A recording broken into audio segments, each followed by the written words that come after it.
But first up tonight, look, regular viewers will know my thoughts on the integrity unit attached to greyhounds in New South Wales. It's called the Greyhound Welfare Integrity Commission, or GWIC, and its annual budget is about $17 million. Now, this compares to Victoria's Greyhound Integrity Unit, which runs on a $10 million budget. It does twice as many swabs for twice as many participants. Now, imagine the cost savings that could be made and pumped into prize money in New South Wales if they were to adopt the Victoria model. Now, to suggest that GWIC is a bloated, overly bureaucratic organisation would be an understatement. Now, a so-called review is being conducted by the minister responsible for greyhound racing in New South Wales into GWIC. That review will determine its future, and if indeed it does have a future, the funding model.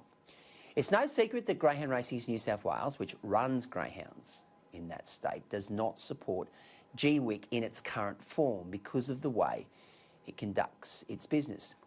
Now, here's what industry participants tell me about GWIC. Not only is it overly bureaucratic, it employs people with no hands-on knowledge of the industry.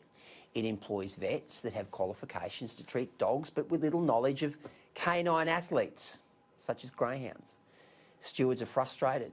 It imposes draconian conditions on trainers that hinder rather than help their dogs, like the water rule. A litre of water must be in a dog's race day kennel, a litre. Now, if the dog drinks the water, and drinks most of it, it's got no chance of winning. Old trainers will tell you the best way to stop a dog is to give it a belly full of milk or water, yet they persist with the water rule. Punters have no idea that the dog they've just bet on and it's run last has gulped a litre of water, and they're puzzled. Then there's the wet weather rule and cancelling meetings. Meetings are being called off all the time because of a bit of rain. Now, rain helps loam tracks. It helps to pad it down.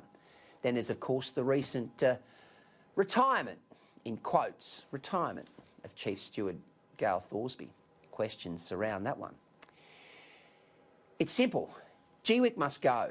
It's an albatross around the neck of the greyhound industry in New South Wales. Reform is important, incredibly important for an industry that has so many challenges around animal welfare and integrity.